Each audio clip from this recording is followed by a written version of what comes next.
이 자리에 나와 예배하는 우리 모든 성도님 한 분 한 분이 선교하는 개인과 가정과 교회의 일원이 되셔서 하나님께 마음껏 쓰임받는 귀한 신자 되시길 주님의 이름으로 축원합니다.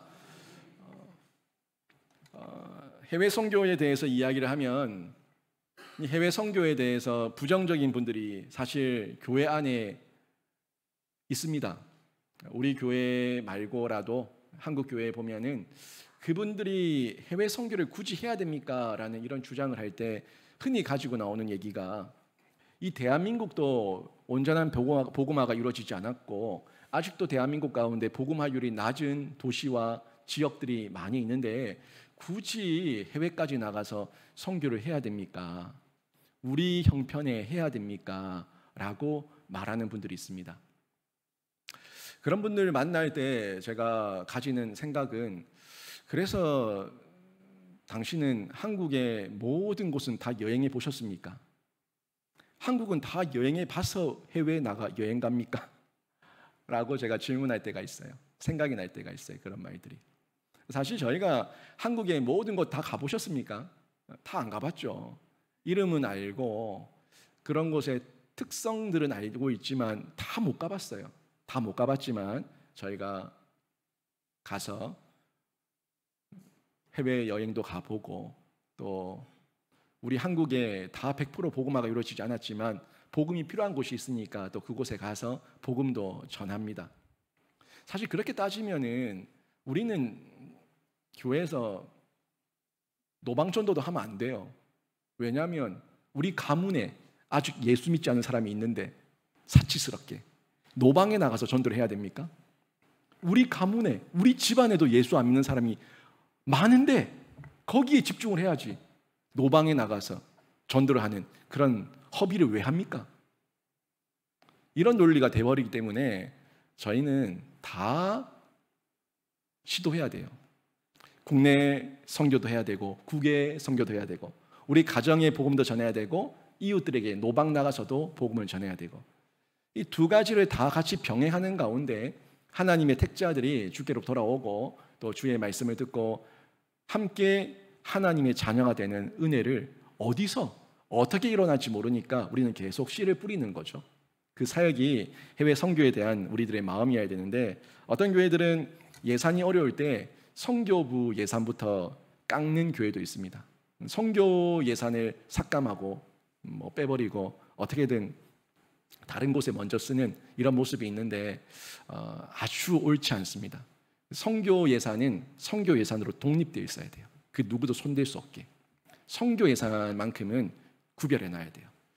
저희 교회도 공사 계속 하는 중에 어려웠지만 선교 그대로 뒀죠. 오히려 선교비가 부족하면 경상비에서 보내는 한이 있더라도 선교 사역은 그대로 뒀어요. 또 게스트하우스를 2개소 운영하면서 그곳에 비용이 들죠. 비용이 들지만 거기에 전기세, 물세, 가스비 이런 거 다 들지만 그런 것들은 경상비에서 다 지출을 하더라도 선교비에는 부담 주지 않고 선교에는 어떻게든 한 분의 선교사님이라도 오시면 그분들을 위로하고 격려할 수 있도록 저희가 그 장을 열고 있는데 선교에 대한 마음을 정확하게 세우고 있는 교회가 복을 받아요. 진짜 제가 그걸 여러 면에서 많이 받고 선교하는 교회가 부흥한다는 걸 제가 확인했어요. 그래서 제가 여러분에게 선교하는 개인이 영향력을 드러내고 선교하는 가정의 아름다운 소식이 임하고 선교하는 교회의 새 생명의 역사가 일어납니다 라고 말씀드렸는데 그게 사실이고 실제 교회의 역사예요. 선교하는 교회가 늘 성장하고 부흥했습니다. 그래서 저희가 이런 선교에 대한 잘못된 생각, 잘못된 인식을 가지고 있다면 그런 건 버리고 하나님께서 선교를 하라고 하시고 성경이 선교를 가르치고 있으니까 바른 선교에 대한 가치를 가지고 우리가 뛰어들어야 된다는 겁니다. 선교를 한번 잘 보세요. 성경의 선교는 아브라함 때로부터 계속해서 우리에게 명령하셨던 말씀이에요. 또 예수님의 명령이에요. 그리고 우리는 더더욱 이 극동에 살고 있잖아요. 극동. 중동에서 극동까지 복음이 흘러왔어요. 그 중동에서 극동까지 흘러와서 우리 같은 이방인이 복음을 들었는데 이 복음의 빚진 자인 우리가 선교를 안 할 수 없습니다. 당연히 우리가 해야 될 사역이고 사명이라는 거죠. 선교의 빚진 자입니다.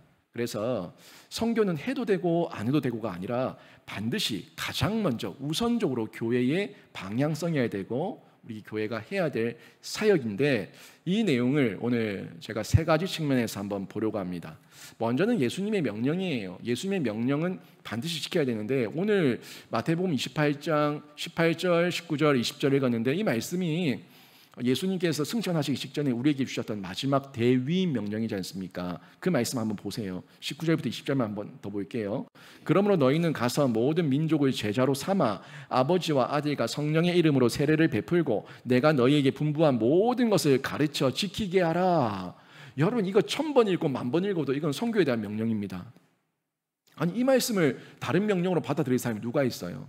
이건 1000번 10,000번 읽어도 예수님께서 모든 민족에게 가서, 이방 민족들, 우리 민족만이 아니라 모든 민족에게 가서 제자로 삼고 아버지와 아들과 성령의 이름으로 세례를 베풀고, 예수님께서 우리에게 가르쳐 주신 대로 우리가 가르쳐 지키게 해야 되는 그 사명을 주신 거예요. 이거를 선교에 대한 대위임 명령, 위임 명령인데 그것 중에서도 큰 명령이라고, 대위임 명령이라고 저희가 잘 알고 있지 않습니까? 이 명령은 교회의 존재 이유고 성도의 존재 이유예요. 여러분, 목사가 존재하는 이유가 뭡니까? 여러분이 저를 목사로 청빙해서 이 강단에 세운 이유가 뭐예요? 이유가 있죠. 목적이 있죠. 그거를 해야 되는 거예요. 말씀을 강론하고 가르치고 또 삶으로 살아내고 또 함께 교회를 든든히 세워나가는 그 사역의 구심점 역할을 하라고 저를 세워놓은 것처럼 그게 우리의 역할이고, 교회가 그 구심점 역할을 하며 세상 사람들이 모이게끔 하는 교회, 또 그곳에서 말씀을 듣고 흩어지게 하는 교회, 이 원심력과 구심력, 이 두 가지 모든 영역에서 선교를 받게 하고 선교를 하게 하고, 그죠? 이 두 가지가 우리 교회의 존재 이유고 또 교회의 일원으로 있는 성도, 모든 성도의 존재 이유입니다. 그래서 이 내용을 통해서 우리가 계속해서 복음을 흘려보내고 때를 얻든지 못 얻든지 계속 나가서 복음을 전하는데, 그 복음의 핵심은 또 예수예요. 뭐로 하든지, 참으로 하든지, 거짓으로 하든지, 시샘으로 하든지, 무엇으로 하든지 전파되는 것은 예수 그리스도. 우리가 어떤 모양으로든 우리 교회를 통해서 드러나는 것은 예수 그리스도만 드러나야 하는 겁니다. 이걸 저희가 선교라는 영역에서 국내, 해외 이렇게 사역을 감당하는데, 흔히들 선교라고 하면 해외만 생각하는 분이 많아요. 해외 선교, 외국에 나가서 복음 전하는 것만 선교다, 이렇게 생각하는 분이 많은데 그렇지 않습니다. 예수가 없는 영혼에게, 예수를 모르는 사람들에게, 예배가 없는 곳에 예배를 일으키고 그들에게 예수의 생명을 전하는 것, 이게 모든 것이 큰 틀에서 선교예요. 큰 틀에서 선교인데, 다만 이 선교가 국내냐 국외냐 해외냐 그리고 어떤 대상이냐에 따라서 자신의 은사와 재능에 따라서 다른 거죠. 은사와 재능에 따라 해외에 사는 분도 있고 국내에 사는 분도 있는 거예요. 해외에서 선교하는 분, 국내에서 선교하는 분, 그 현장이 다를 뿐입니다. 현장이. 본질은 같아요. 일단은 국내에서 선교하시는 분들, 우리도 다 국내에서 선교하고 있는 거고 전도하고 있는 거예요. 현장에서 생계라고 하는 우리 생계, 일상의 보편적 일상, 그죠? 내 가족, 내 자녀, 내 일터, 내 언어, 내 민족, 보편적 일상이에요. 이 보편적 일상에서 생계를 살아가는 중에 선교하는 분이 있습니다. 그런데 그분들도 생계를 살아가고 있지만 선교에 대한 마인드만 가지고 있으면 가정에서, 일터에서 만나는 누구를 만나든지 어디서든지 선교하는 사명을 감당할 수가 있는 거고, 다른 측면에서 의도적으로 또 다른 일상을 만들어내는 사람이 있어요. 의도적으로 또 다른 일상을 만드는 게 특별한 민족을 찾아가는 거예요. 언어도 다르고 문화도 다르고 전통도 다르고 내 생활 습관까지 하나하나가 전부 다 다른데 의도적으로 찾아가서 또 다른 의도적 일상을 만들어내신 분들, 그분들이 해외에서 선교하고 있는 분들이죠. 그 차이입니다. 그 차이. 보편적 일상을 살아가고 있냐, 의도적 일상을 만들고 있냐. 보편적 일상 국내, 의도적 일상 해외, 그곳에서 각자가 선교적 사명으로 살아가고 있는 겁니다. 우리는요, 그렇게 큰 틀에서 봤을 때에는 내가 어디에 있든지 무엇을 하든지 해외에 있든지 국내에 있든지 어떤 민족을 대상으로 하고 있든지 우리는 복음 전하는 선교사로 살아야 된다는 것에 대해서는 아무런 변화가 없고 우리 모두에게 주어진 공통적 사명이라는 겁니다. 그 중에서 특히 해외에 선교하시는 분들은 이 보편적 일상이 아니기 때문에 어려움이 많아요. 배워야 될 것도 많고 또 새로운 터전을 만드는데 여러 가지 비용이 많이 들고 또 노력과 수고가 많이 들어요. 그래서 저희가 우리는 보편적 일상 가운데 선교하고 있지만 특별하게 의도적 일상을 만들고 있는 그분들에게 좀 더 기도하고 물질을 후원하면서 그분들에게 흘려보내는 거죠. 그분들이 그곳에서 살아내시라고. 그곳에서 살아내시는 가운데 그분의 삶을 통해서 복음이 흘러갈 수 있는 세상의 빛과 소금이 될 것을 요청하고 우리가 함께 협력하는 거죠. 그렇게 후원하며 돕는 가운데 때로는 저희가 그 현장을 직접 찾아가기도 합니다. 직접 찾아가서 직접 후원하는 이런 단기 선교의 방문까지 하게 되는데 일정한 시간을 저희가 구분하는 거죠. 일정한 시간, 일정한 팀원들을 만들어서 단기 선교팀을 만들어 그 현장을 찾아가고 그곳에서 그 선교사님들이 어떤 사역을 하고 있는지 실제 눈으로 보고 또 그분들을 위로하고 격려하고 그분들과 함께 동참하면서 그 사역을 하게 되는데 선교지를 보고 온 사람과 보고 오지 않은 사람은 다릅니다. 이 차이를 여러분이 아셔야 돼요. 선교지를 한번 보고 온 사람과 그러니까 의도적 선교지, 의도적 일상으로 만들어낸 선교지, 그 선교지를 보고 온 사람, 보고 오지 않은 사람은 그 삶에 있어서 선교에 대한 이해가 완전히 달라요. 좀 더 폭넓어지고요. 보고 오신 분들은 거기에 대한 이해 가운데 관심을 가지게 되고 또 할 수만 있는 대로 선교에 더 후원하며 기도하며 그 선교사님들의 이름을 부르며 간구하는 중에 또 하나님께서 나에게 주시는 특별한 선교적 사명이 있다면 그 사명 가운데 반응하며 살아가게 되는 거죠. 저도 제 아내도 젊은 청년 시절에 선교지를 많이 다녀왔어요. 그리고 저는 또 청년부를 맡고 있을 때 청년들을 데리고 선교지를 여러 차례 해외 외국으로 많이 다녀왔던 경험이 있는데 그런 경험들이 헛된 게 아니에요. 그냥 여행 갔다 온 게 아닙니다. 그 시간이 저에게 아주 좋은 추억이 되고요. 선교지를 이해하는 마음이 돼요. 이 마음 가지고 목회를 하게 되니까 저도 목회 현장 가운데 선교는 중요합니다. 꼭 해야 되는 겁니다. 해도 되고 안 해도 되고 아닙니다. 당연히 반드시 해야 되는 겁니다. 하는 걸 여러분이 계속 강조하게 되는 거죠. 근데 그 선교에 대한 현장을 보지 않은 사람들은 뭐 그냥 그런 거지 뭐 이렇게 생각하고 쉽게 생각해 버린다는 거죠. 쉽게 생각하고 있으면 하고 없으면 안 하고 우선순위가 완전히 뒤바뀌어 버리는 이런 모습을 가질 수가 있어요.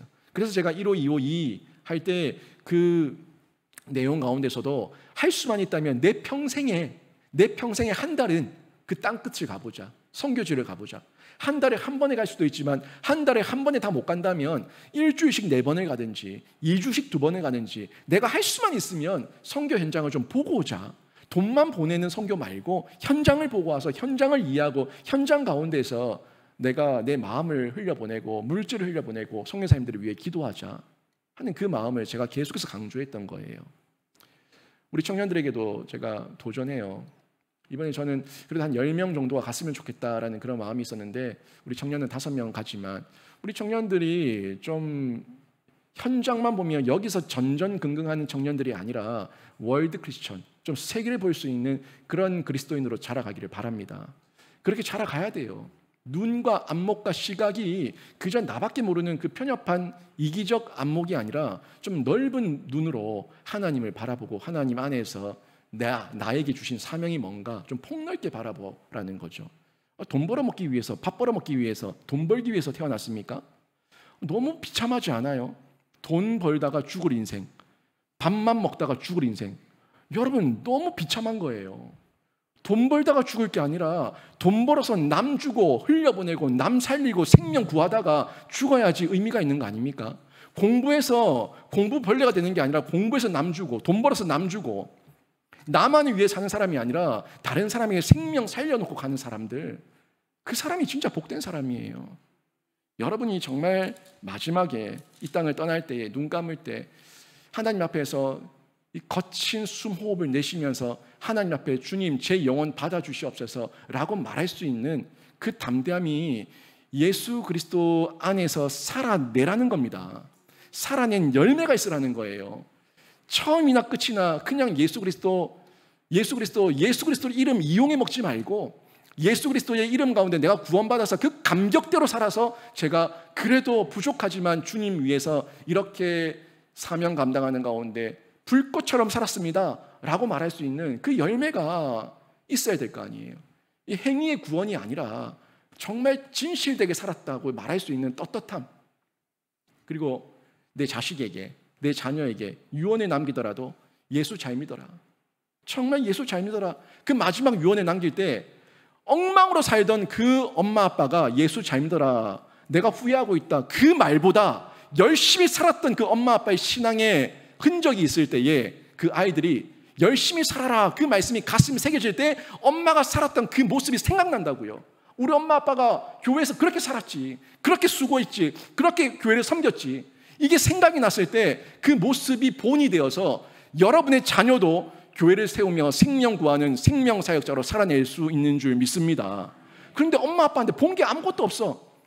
엄마 아빠가 유언에 남기는데 엄마 아빠는 엉망진창으로 살다가 내가 살아보니까 예수가 진짜더라, 예수 잘 믿어라, 어떻게 하는 건데요? 예수 믿는 게 어떤 건데요? 그제서야 물어본들 알려주고 보여줄 수가 없어요. 그러면 그때 저기 어느 장로 찾아가 봐라, 어느 권사 찾아가 봐라, 그 사람 그대로 살면 된다, 뭐 그럴 겁니까?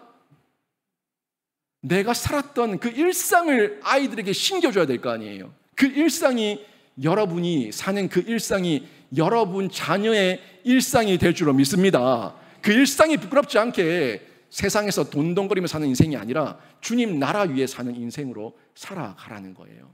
예수님의 명령이니까 그 명령을 받아서 이렇게 명령할 때에, 명령에 순종할 때에 하나님께서 놀라운 은혜와 복을 주십니다.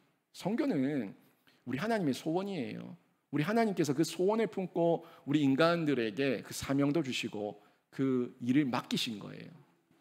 선교, 우리 하나님 성경 전체에 절절히 흐르고 있는 우리 하나님 아버지의 간절한 소원입니다. 우리 백성들이, 하나님의 자녀들이 주께로 돌아오기를 원하는. 근데 이거를 생각할 때, 아니 하나님 처음부터 만드실 때부터 그러면 하나님만 섬기게 만들지 왜 선교까지 굳이 하게 만들어서 이렇게 귀찮게 합니까? 라고 말하면 안 돼요. 이건 죄에 대한 인식과 죄가 어떻게 들어왔는지에 대한, 나라는 인간의 실존 자체에 대한 정체성을 이해하지 못하는 사람들이, 기계적 인간을 요청하는 사람들이 이런 말을 하는 거예요. 여러분 기계 아닙니다. 제가 하란다고 합니까? 엄마 아빠가 하란다고 합니까? 안 해요. 왜요? 기계적이 아니라서, 인격적이라서. 그 인격이 깨달아야지 예배하고 기도하고 삶으로 살아내고 진짜 사랑을 하지, 사랑을 한다고 사랑할 수 있고 하란다고 할 수 있는 게 아니에요. 인격이에요, 인격. 하나님께서 인격적 존재이기 때문에 우리를 인격적으로 만드셔서 우리가 지금 타락도 하게 되었지만 그 하나님의 구원 계획 가운데, 그 인격체들 가운데 택자들은 주께로 돌아오기를 원하는 그 방법이 선교의 방법으로 하나님께서 저에게 알려주시고 그 사역을 함께 감당하라고 교회에게 사명 주신 거 아닙니까? 이걸 정확하게 전체적으로 좀 이해를 하셔야 된다는 거예요. 그래서 성경을 절절히 보면 한 영혼을 위해서 복음을 전하라는 명령, 이 명령이 구약으로부터 신약에 이르기까지 성경 전체에 펴져 있습니다. 전체에. 이게 결국에 북이스라엘, 남유다, 뭐 또 니누에 온 곳곳에 가서 돌아오라, 돌아오라, 회개하라, 회개하라. 이거는 선교하고 있는 거예요. 천국이 가까웠느니라 회개하라. 그 모든 내용들이 선교하고 있는 거예요. 하나님을 전하고 있는 거예요. 돌아오라고. 그게 성경 전체의 내용이죠. 우리를 향한 하나님의 사랑과 깊고 진실함을 충분히 느낄 때에, 아, 내가 그 선교로 구원받았구나, 내가 생명을 얻었구나, 나도 또 다른 사람에게 그 생명을 전해야겠구나, 선교해야 되는 거구나 하는 걸 느끼고 깨달을 수가 있어요. 베드로 후서 한번 보십시오. 베드로후서 3장 8절 9절 말씀을 보면 이런 말씀이 나오는데요. 사랑하는 자들아, 주께는 하루가 1000년 같고 1000년이 하루 같다는 이 한 가지를 잊지 말라. 여러분, 왜 1000년이 하루 같고 하루가 1000년 같을까요? 계속 보세요. 주의 약속은 어떤 이들이 더디다고 생각하는 것 같이 더딘 것이 아니라, 1000년이 하루 같고 하루가 1000년 같은 이유가 여기서 나옵니다. 오직 주께서는 너희를 대하여 오래 참으사 아무도 멸망하지 아니하고 다 회개하기에 이르기를 원하시느니라. 여러분, 정말 하루가 하루로 끝나버린다면 우리는 다 망합니다. 다 죽습니다. 하나님의 인자와 인내와 하나님의 긍휼하심이 무궁무진하기 때문에, 하루가 천년 같기 때문에 지금도 더딘 것이 아니라 기다리고 참으시는 거예요. 이걸 깨달으셔야 된다는 겁니다. 하나님, 왜 이렇게 더딥니까? 왜 이렇게 안 오십니까? 왜 이렇게 오래 기다리게 합니까? 하나님께서 그 마음을 우리에게 주셨잖아요. 아직까지 너희 집안에 돌아오진 않은 영혼이 있다. 아직까지 너희 가문에, 너희 자녀들, 너희 배우자, 너희 주변에 내 택자들이 돌아오지 않은 한 영혼이 있다.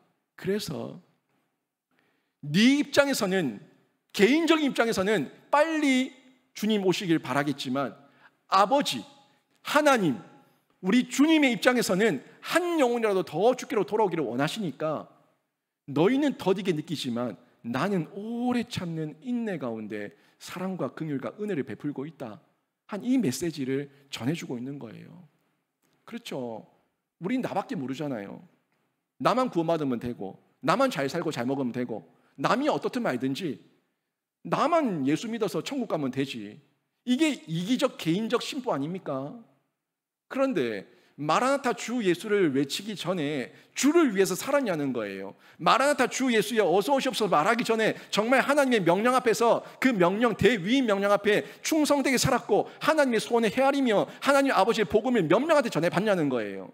여러분, 정말 가슴에 손을 얹고 내가 한 영혼을 가슴에 진지하게 품고 그 영혼이 주께 돌아오기를 원하는 마음으로 한 영혼에게 생명력 있는 복음을 전해본 시간이 여러분 인생을 다 통틀어서 몇 시간 됩니까? 10분은 됩니까? 1시간은 됩니까? 그런 모습으로 남들은 죽든가 말든가, 지옥 가든가 말든가, 주 예수여 어서 오시옵소서, 마라나타, 아멘, 할렐루야, 그러면 그게 정말 하나님께 영광이 되냐는 거예요. 중성되게 살고 부끄럽지 않게 살고 나의 사명 다하는 그날까지 내가 최선을 다해 살고, 그리고 내가 이제 주님 앞에 부름을 다하고 주 앞에 갈 때에 우리가 마라나타 주 예수여 어서 오시옵소서라고 고백해야지, 내 인생 좀 살다가 고달프다고, 내 인생 좀 살다가 힘들다고, 내 인생 좀 살다가 짜증나고 재미없다고 주 예수여 오시옵소서라고 얘기하면 그게 무슨 하나님께 영광이 되냐는 거예요.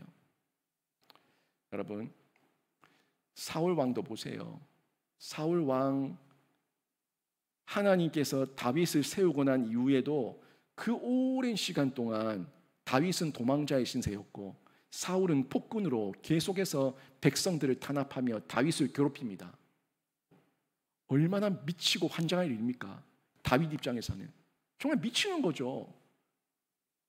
내가 도대체 무슨 죄를 지었다고?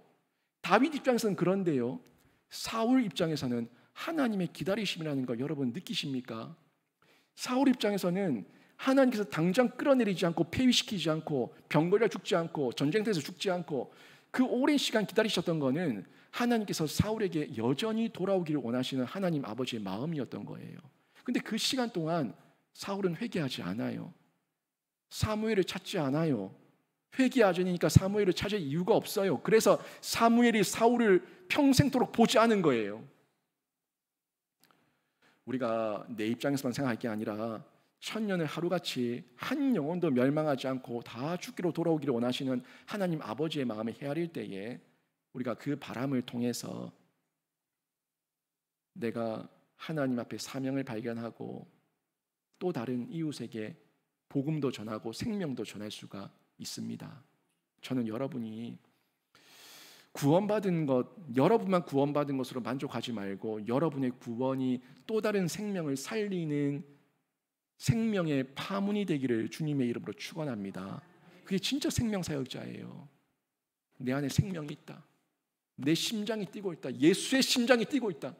그 심장이 뛰고 있다면 그 심장 가지고 복음을 전해야 돼요.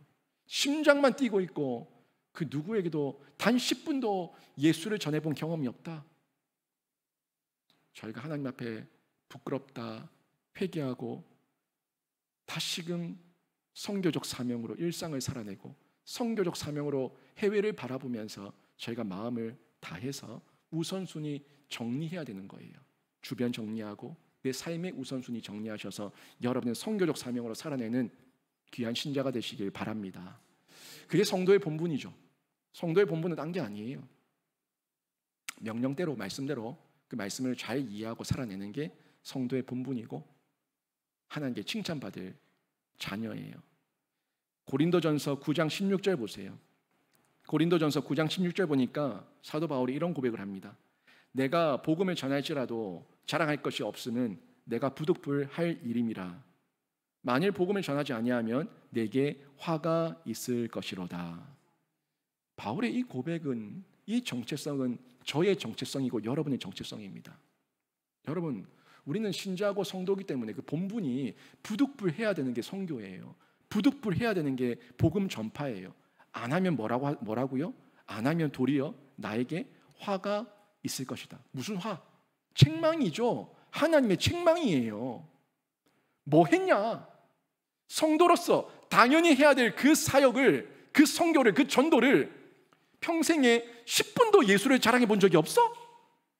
이 책망이 온다는 겁니다. 화가 있다고 얘기하고 있어요. 바울은요, 복음 전하는 선교가 성도로서 당연히 해야 될 사명임을 얘기하고 있는데 우리 모두에게 동일한 정체성이고 사명임을 잊지 마십시오. 성도가 왜 성도입니까? 교회를 다닌다고 성도가 아니라 거룩하게 구별된 성경 말씀을 믿고 나누는 사람이기 때문에 성도예요. 거룩한 길을 가는 자들, 거룩한 도를 따르는 자들, 거룩한 그 도 가운데, 길 가운데 함께 모인 자들, 이 사람들이 성도 아닙니까?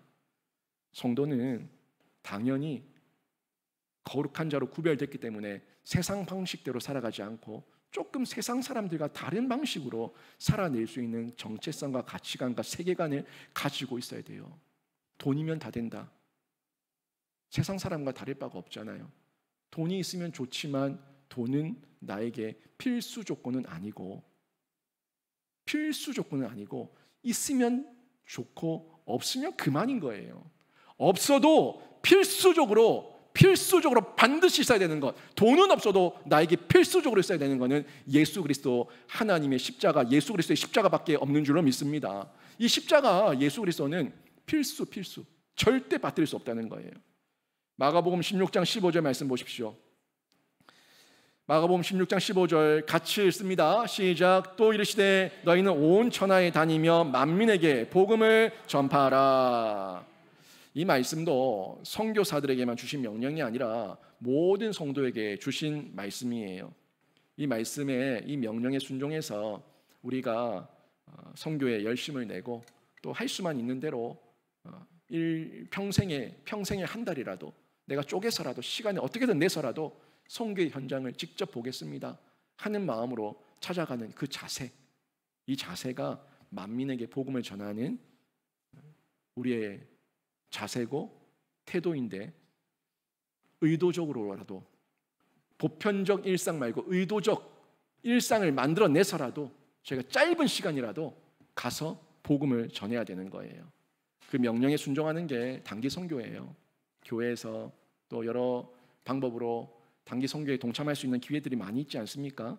그 선교에 열심을 내고 우리가 함께 동참하게 되는데 우리 교회도 그런 마음이에요. 저도 그런 마음으로 저희가 이 일주일 시간 동안에 엄청난 일을 하겠다는 게 아니라 그 선교의 엄청나고 위대한 비전이 우리 성도들, 우리 청년들의 마음에 심겨지기를 원하는 그 마음, 그들의 인생과 평생을 바꾸는 하나님의 놀라운 마중물이 되기를 바라는 그 마음, 이 마음으로 단기 선교팀을 구성하고 파송하는 거예요. 짧은 시간 다녀오는 단기 선교를 통해서 저는 바라기는 건강하게 다녀오고 또 우리 모든 팀원들 가운데 예수의 생명이 더욱더 강렬해지는 역사가 있기를 주님의 이름으로 축원합니다. 또 우리 성도들이 그동안 함께 선교 헌금으로 모았던 그 부분 일부분 또 저희가 그들에게 후원하고 또 지원하고 또 여러분이 찬조하고 후원해서 모은 돈으로 현장에 가서 사역을 하고 이렇게 하는데, 이 모든 사역들을 통해서 또 섬김을 통해서 우리 성도들의 마음 가운데서도 아니 단기 선교팀 저거 왜 보내냐라는 그런 부정적 생각이 아니라 우리가 넓은 의미에서 다음 세대를 세우고 선교왕국의 미래를 개척한다는 의미에서 저희가 이런 도전을 하고 있다는 마음으로 함께 그 마음에 더욱더 강한 동기가, 선교에 대한 동기가 확산되기를 주님의 이름으로 축원합니다. 필리핀 땅에 한 알의 미라를 심고 오세요. 우리 단기 선교팀 가서 큰 일을 할 수는 없지만 그 마음에 하늘에 복음의 미라를 심고 또 그 선교지의 현장을 보고 또 애통하는 마음으로 그 영혼들을 위해 기도하고 다녀오십시오. 잘 다녀오십시오. 건강히 다녀오시고 우리 교회는 또 여기서 남아서 일상 가운데 그 단기 선교팀을 위해서 마음껏 기도하고 또 함께 동참하도록 하겠습니다. 여러분, 우리 영신교회가 이런 모든 성도가 선교에 대한 뜨거운 열정으로 더 선교합시다. 더 선교하셔서 선교를 잘 감당하는 귀한 개인과 가정과 교회가 되기를 원하는데 제가 계속 강조하는 말씀, 선교하십시오. 선교하는 개인이 영향력을 드러냅니다. 선교하는 가정에 아름다운 소식이 임합니다. 선교하는 교회에 새 생명의 역사가 일어납니다. 그 선교의 현장이 우리 모든 일상의 현장이 되어서 우리 모든 삶 가운데 하나님께서 채우시는 현장의 복, 은혜의 그 체험들이 풍성해지기를 주님의 이름으로 축원합니다. 아멘.